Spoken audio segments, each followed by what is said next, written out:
उत्तराखंड की महान जनता ने बहुत हृदय खोल के आशीर्वाद देना शुरू किया है। ऐसा हम लोग डोर टू डोर प्रचार में भी देख रहे हैं। और जब मैं आया हूँ रुद्रपुर में, तो जो यहाँ का माहौल है आप सब भी देख सकते हैं।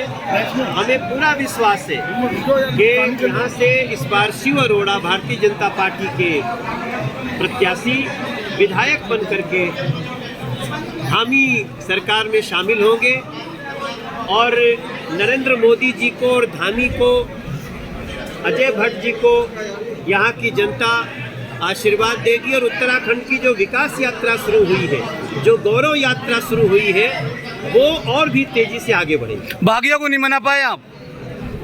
देखिए, हमारे यहाँ जो भी बागी होता है उसके लिए भारतीय जनता पार्टी में एक निश्चित समय तक, एक निश्चित सीमा तक हम उसको समझाते हैं, वरना भारतीय जनता पार्टी किसी एक व्यक्ति के धमकी में विश्वास नहीं करती। यहाँ हर कार्यकर्ता बहुत महत्वपूर्ण है। पार्टी ने जिसको समझा उसको टिकट दिया और शिव अरोड़ा तो जिले का अध्यक्ष है। उससे उचित कैंडिडेट क्या हो सकता है जिसने इतने लंबे समय तक सेवा की? और जिसको इतने लंबे समय तक सेवा दी गई, अगर उसका मन नहीं भरता, पेट नहीं भरता, तो ये दुख की बात है। मगर हमें अपने से लेना देना में दूसरे से कोई मतलब नहीं है। भारतीय जनता पार्टी के लोग भारतीय जनता पार्टी को चाहते हैं और शिव अरोड़ा जी के विधायक बनने से ही उत्तराखंड में बीजेपी की सरकार आगे बढ़ेगी। आम आदमी पार्टी का कितना असर पड़ेगा? आप कार्यकर्ता थे अजय तिवारी, उनको मनाने के लिए जो आपको जिम्मेदारी गई थी, लेकिन वो ना माने। भाई देखो, हम लोग किसी को मनाने तक ही कह सकते हैं ना।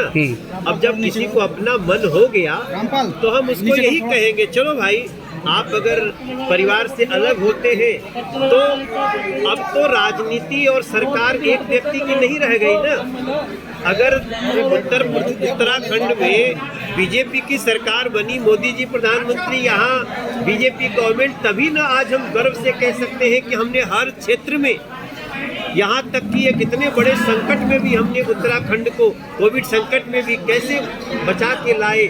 तो ये तो तभी होगा जब भारतीय जनता पार्टी की। तिवारी जी, दिल्ली नहीं बचा पाए उत्तराखंड के लिए, आपके पास क्या रोड मैप है? नहीं, दिल्ली का सांसद हूँ मैं, कैसी बचाने की बात? विधानसभा नहीं बचा पाए ना आप? भाई दिल्ली में हमने प्रदेश अध्यक्ष थे आप। 3 चुनाव हम लोग लड़े हैं और 2 चुनाव में हम जीते, 1 में हम नहीं जीत पाए। तो जीत किसकी हुई? नहीं, इस्तीफा देना पड़ा ना आपको क्यों? हमको क्यों इस्तीफा देना पड़ेगा? प्रदेश अध्यक्ष पद से हारने के बाद? नहीं, आपको शायद पता नहीं है कि बीजेपी में 3 साल अध्यक्ष रहते हैं। अगर आप पत्रकार हो के भी इतना अनाड़ी पनाने वाला सवाल करेंगे तो आपको आपकी क्षमता पे शक होगा। तिवारी जी, हमारे यहाँ 3 साल का सिस्टम होता है। मैं साढ़े क्षमताएं सर आपको दिखानी है उत्तराखंड में सरकार लाने में। नहीं, आपकी जानकारी को मैं बोल रहा हूँ। हाँ। हमारे यहाँ 3 साल के लिए अध्यक्ष चुने जाते हैं जी। अपनी जानकारी को ठीक कर लीजिए। मैं 3.5 आम साल। आदमी पार्टी उत्तराखंड में कितना असर? समझ में आ रहा है सर, समझ में आ रहा है। जिंदाबाद जिंदाबाद। ठीक कर लो। तिवारी जी, आम आदमी पार्टी यहाँ